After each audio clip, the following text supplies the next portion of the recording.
Okay, perfect. Can everyone see the screen? Okay. Yeah, got that.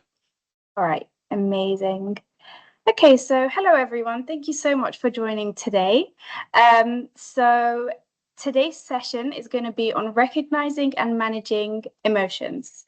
So it's going to be an interesting and fun session, and hopefully learn some tips, tricks, and facts that we didn't already know about something we're dealing with every single day.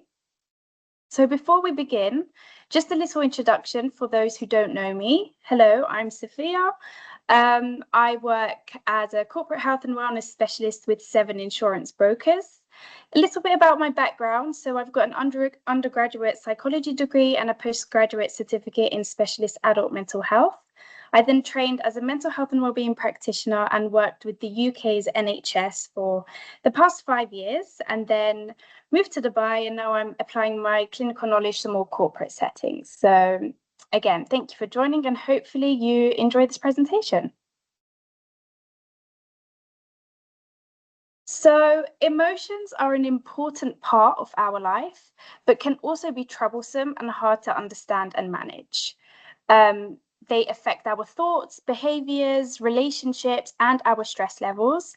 Even difficult emotions, however, even difficult emotions, they serve a purpose and they basically give us very important information. So today's focus is on 3 areas. So recognizing emotions, understanding emotions, and managing emotions in healthy ways. And at the end of the presentation, I'll also cover some interesting exercises. So part 1, we'll look at recognizing emotions. So emotions are full body responses that we experience, and they help us to understand what matters to us and how we react. So these are natural responses, and they are basically automatic. So they are context specific. Different situations lead to different emotions, and although they are automatic, they are also followed with physical responses and feelings about our personal awareness and interpretation of those emotions. So there are 3 key elements to emotions. Number 1, our subjective experience. So after we feel an emotion, what do we feel after that emotion? So for example, if we have the emotion of fear, the feeling following that is being scared. Then there's physiological responses. So this is how our body reacts. So for the example of fear, how does our body react? We might become more tense, we might start shaking. And number 3, our behavioral response. So this is how we actually act and what our behavior follows. So this could be crying, for example. So before I share what the 6 basic human emotions are, have a little think about what these could be. So write down a list or just think of maybe 10 emotions, and then following this, I will reveal the 6 basic emotions, and hopefully you can see how much you got correct. So just take a moment, think about 10 emotions, and yeah, let's see if you can know what the 6 basic human emotions are.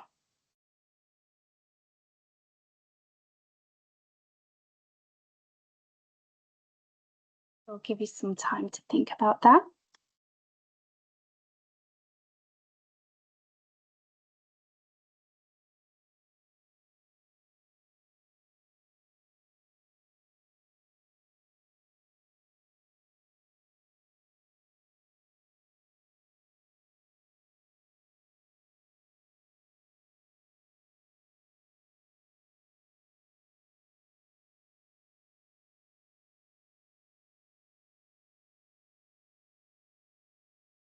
Okay, hopefully that was enough time.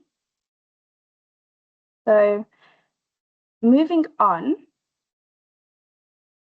the 6 basic emotions are anger, disgust, joy, fear, sadness, and surprise. So being the emotional feelings and feeling surprised. So compare your lists, and hopefully you can check off at least 5 of these. So yes, the idea of the 6 basic emotions comes from the work of a psychologist called Paul Ekman in 1972. And he studied facial expressions across different cultures and found that certain emotions are universal. So meaning they are recognized and expressed the same all around the world. So that's why they are called the 6 basic human emotions. And his research was very important because it showed that emotions aren't just learned, they are actually biologically hardwired. And they are part of the human survival, and they help us react quickly to the world around us. So these are the 6 core emotions identified. And an amazing movie is actually Inside Out. So I don't know how many of you have watched Inside Out. It's a great movie, and it's a great way to visualize emotions in real, simple, relatable ways.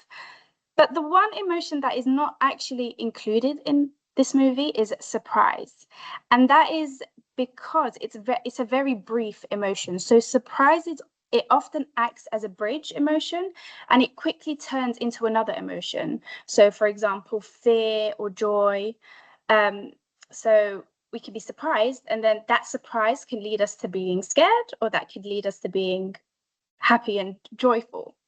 So that's partly why Inside Out doesn't include surprise. However, Paul did actually identify it as one of the 6 core basic emotions. So hopefully that's something new we've learned today.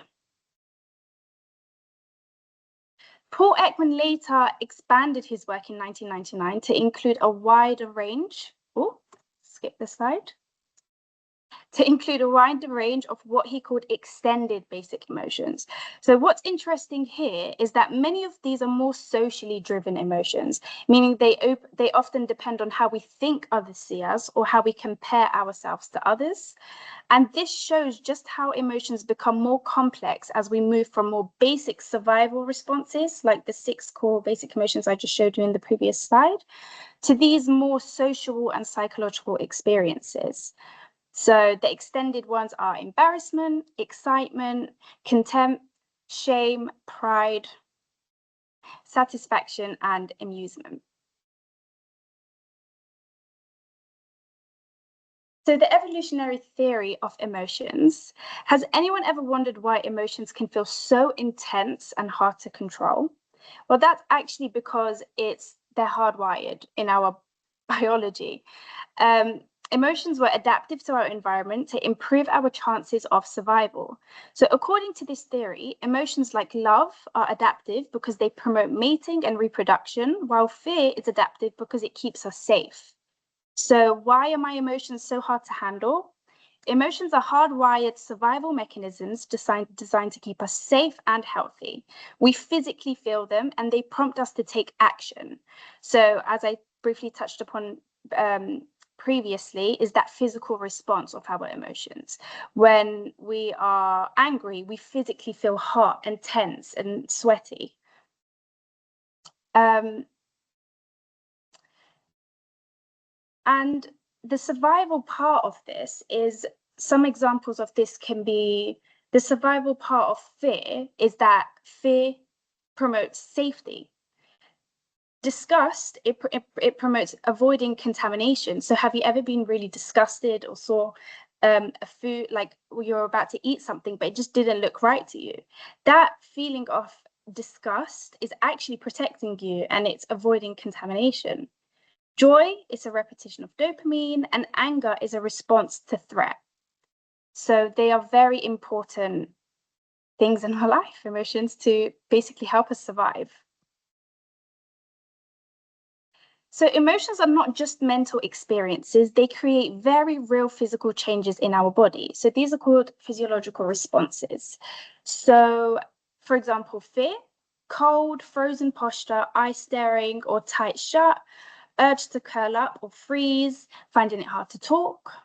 Being angry, we could feel hot, frowning, clenched jaw, tense muscles, change in our breath. Maybe we can have a loud voice, shouting, or even feel the urge to attack.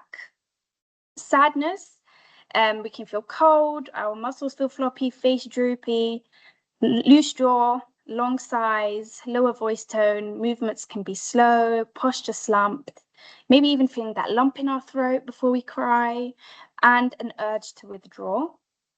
And another example is disgust. So our upper body warm, we could have a curled upper lip, voice tone sneering, posture recoiling or turning away, and eyes feeling a bit narrow and disgusted. So across all emotions, we typically see changes in things like temperature, facial expression, posture and gesture, heart rate, breathing, muscle tension, voice tone, and behavior or actions.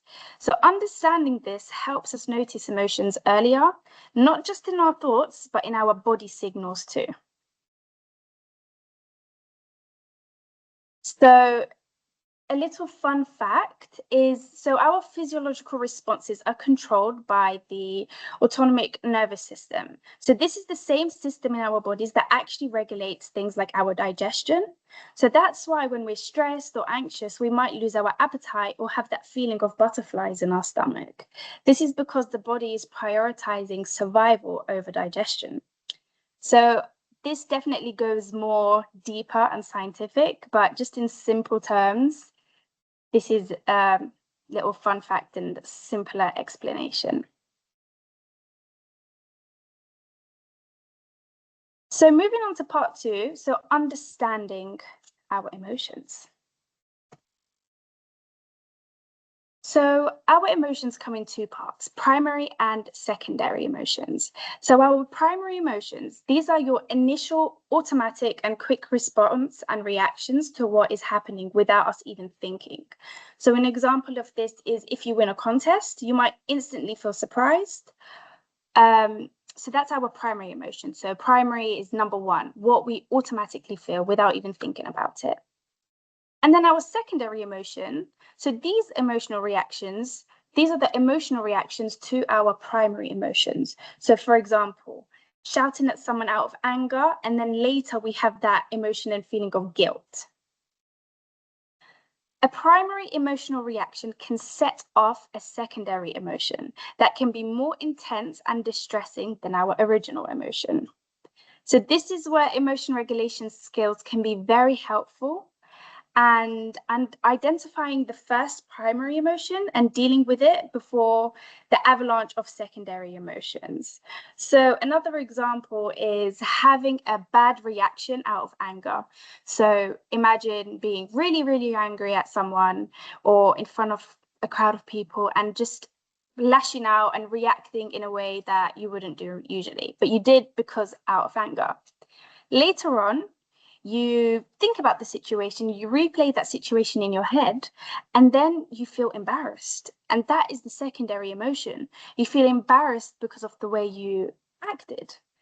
And that secondary emotion of embarrassment can actually be more intense and distressing than the first emotion, the first primary emotion of anger. So in many cases, the secondary emotions like shame, embarrassment, and guilt, these can actually feel more distressing and be much more longer lasting because it involves self-judgment and overthinking the situation. So again, just to emphasize, it's very important to kind of recognize the primary emotion before it leads on to the secondary emotions. So regulated emotions. So if the emotion is the correct type and intensity for the situation, we call it regulated. And just to highlight, regulated emotions don't mean small emotions. It simply means the emotion matches the situation appropriately. So for example, an emotion can be very strong and still be regulated. So in extreme fear, if you're in a house fire or feeling intense sadness because a close friend passed away, those intense emotions are completely regulated because it's proportionate to the context. Dysregulated emotions, on the other hand, so this is when your emotional responses don't quite match the situation or the intensity of the context. So there are a few ways this can show up. Number one, your emotion fits the situation, but it's too intense. So for example, being furious at yourself for a tiny mistake, that's a dysregulated emotion. Having too little emotion, so feeling no anger if someone is stealing from you, that's dysregulated. Your emotion is associated with a previous situation, so feeling fear walking into a supermarket, that's dysregulated because it's kind of connected to past experiences, and this could maybe even link to maybe phobias and traumatic experiences. So this is also a dysregulated emotion. And number four, does not fit the situation. So being sad if you're being praised. So these are the four types of ways dysregulated emotions can show up.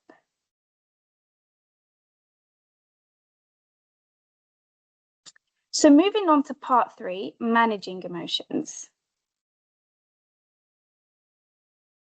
So what is emotion regulation? Emotion regulation is the ability to increase or decrease in emotion when you want to. So this, I know this sounds very complicated, but there are actually some simple steps you can take to help regulate your emotions. So the steps in emotional regulation are, firstly, identifying the emotion. So what is the emotion that you're feeling? Number 2, work out if the emotion is too intense or not intense enough to match the situation. Number 3, problem solve. So what's actually going on? What do you need to do? What can help the situation? Number 4 is increase the intensity of the emotion if you need more, and decrease the intensity of it if it's too big for the situation. So it's not about removing it. So emotional regulation, just to highlight, it's not about removing emotions. It's about having more control over how strongly we experience and respond to them.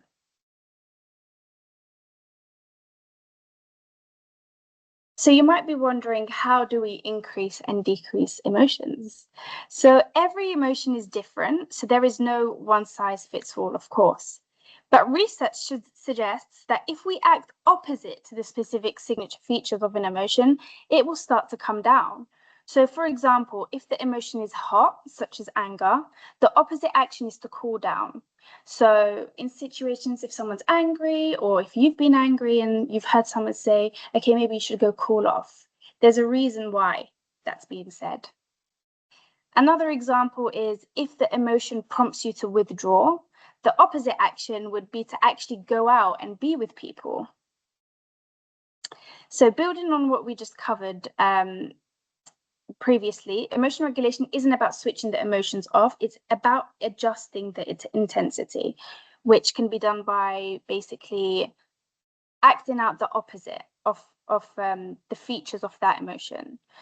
So we can also decrease emotions by grounding techniques. So moving on from just doing the opposite, another helpful tip is grounding techniques. So slow breathing, shifting our attention away from unhelpful thoughts, or using calming self-talk.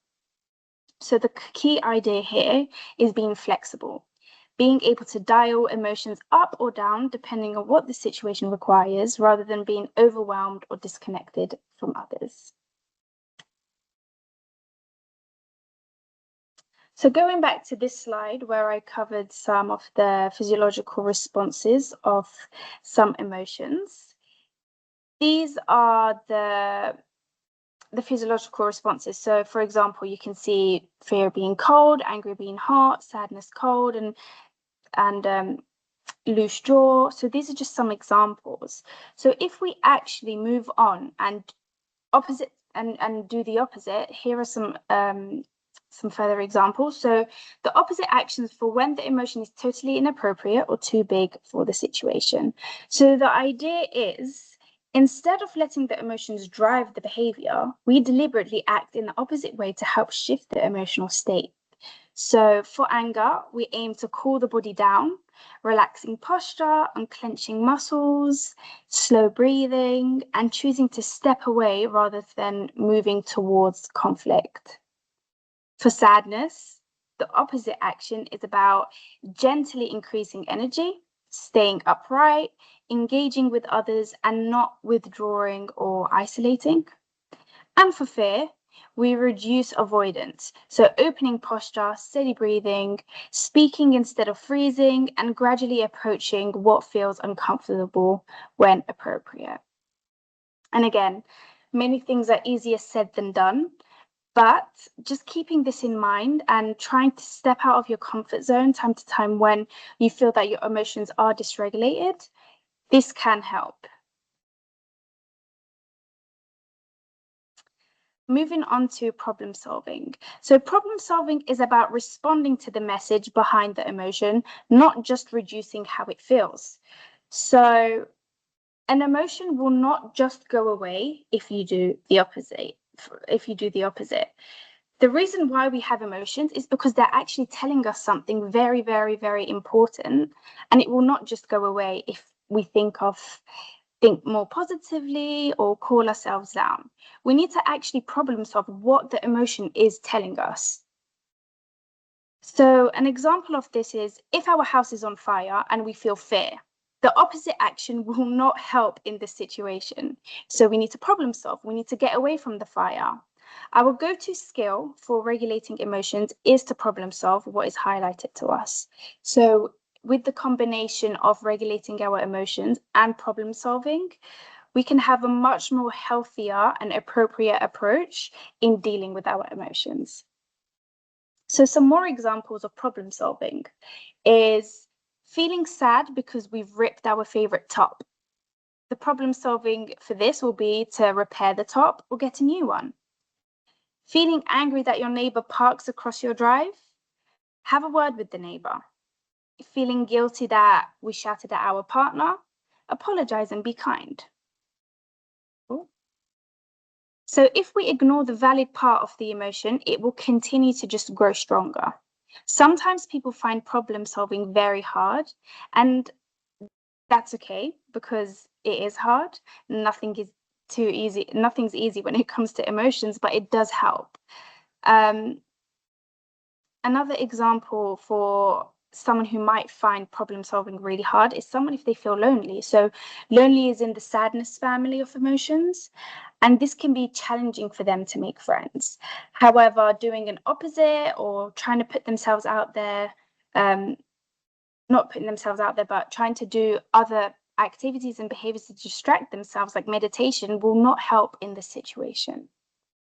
So overall, some situations don't have quick fixes, and problem solving may need to be a gradual and realistic journey more than immediate. So moving on to some exercises. Unfortunately, we're not all in a room together to do this one, but I'm sure you can all just sit there and imagine this exercise. So this exercise is called an opposite tone of voice. So firstly, I want you to picture yourself saying, I'm not very happy about that, in a loud, aggressive, and shouting tone. And I want you to notice what happens to your body, what happens to your body. So all of your mics are on mute. So if you are alone, maybe you can practice this alone. So just say, I'm not very happy about that, in an aggressive, loud, shouting tone.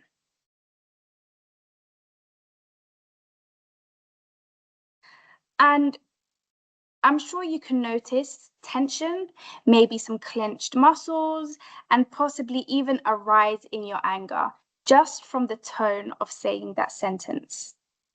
Now imagine saying this exact same sentence, but in a more calm, steady voice, maybe even taking a deep breath first. So take a deep breath and then just say, I'm not very happy about that.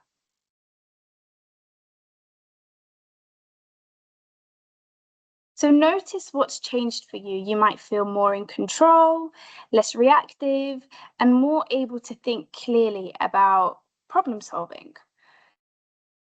So the key takeaway from this exercise is that the tone of voice directly feeds back into our emotional state, and it can quickly increase our reduced emotion, and it can quickly increase or reduce our emotional intensity just by the tone of our voice.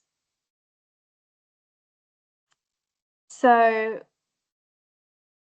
next time, if you find that you are saying a sentence in a more aggravated tone, take a deep breath and say it in a more calmer tone, and hopefully that can support you in not having intense secondary emotions after this, and just being more in control and having more composure in your intense emotions.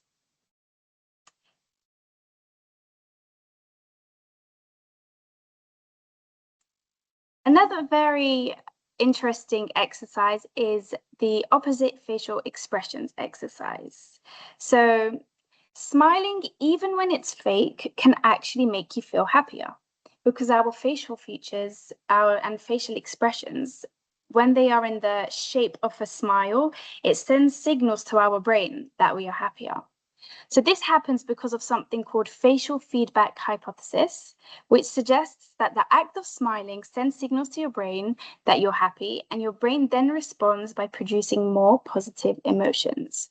So we can't properly run this exercise right now because it won't be a fair test, because it's going to be biased, because you already know that smiling is meant to make you feel happier, and your brain will also basically just go, oh yeah, okay, I'm supposed to be happier now, and it will mess with the results. However, there is actually a classic study, an experiment that tested this idea more in controlled settings. So this is the pen in mouth facial feedback experiment, and participants were asked to hold pen either between their teeth, which unintentionally mimics a smile, or between their lips, which mimics a frown. And without being told it was about emotions, so to make sure that it wasn't biased. They then completed questionnaires and rated things such as how funny cartoons were. And the results were quite shocking, because it showed that the people in the smile position actually reported more positive feelings. So even though they didn't realize facial muscles were influencing their mood, they responded to the questionnaire more positively. So this experiment kind of supports the, going back to this, it supports the facial feedback hypothesis. So sometimes if you are feeling a bit down, a bit negative, just smile. Although you know it will make you feel happier, it's supposed to, and it should. So just take some time to yourself and smile, because there is actually research that proves it. Another exercise is breathing techniques. So breathing techniques are one of the most simplest but most effective tools for emotion regulation. They can start to reduce emotional intensity in under a minute, and you don't need any equipment or a private space to do them. Sometimes even if you're in public, you can just take some deep breaths. What makes them especially powerful, what makes the breathing techniques especially powerful is that they work bottom up. So meaning they calm the body first, which then can help settle the mind. They don't suppress emotions, but they create a pause between feeling and reacting.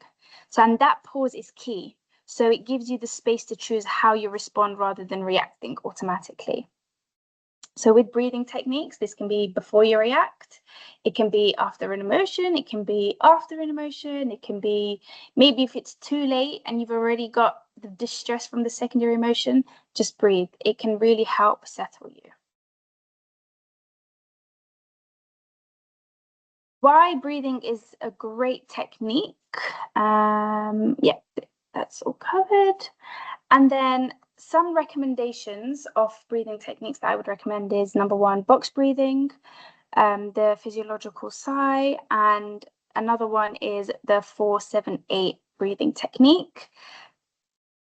And this can be found on YouTube. So just write, for example, guided box breathing, and it will give you a video on and a voice to guide you through exactly how to do it with the timings, and it will be great. So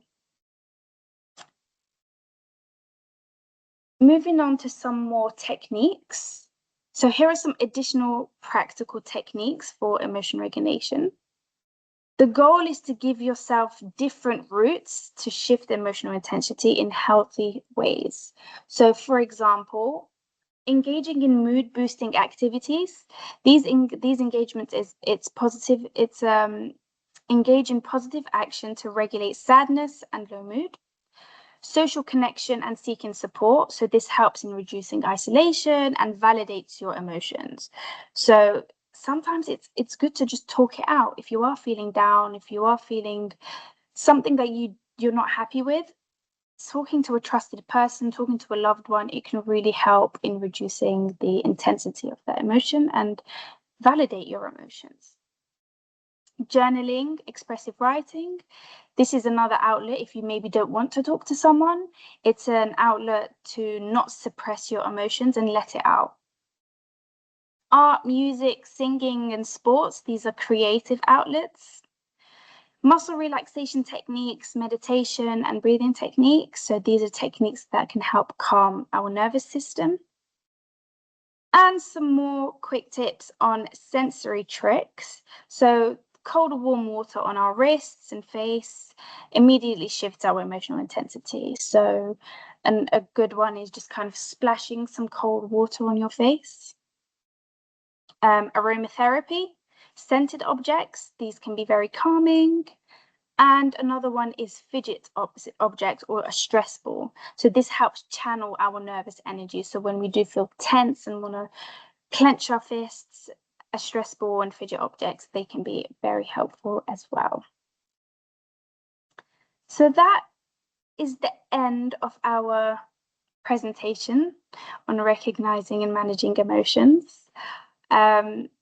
Short and sweet. It could go on for a very long time because I'm sure we all know that emotions are very complicated parts of our life and intricate, but I really do hope that these tips and tricks and information, it does help you in finding a more healthier way to kind of deal with them and recognize them and manage them. And hopefully you can practice some of these tips and techniques in your own time. So if anyone has any questions or any feedback they want to share, please feel free to do so.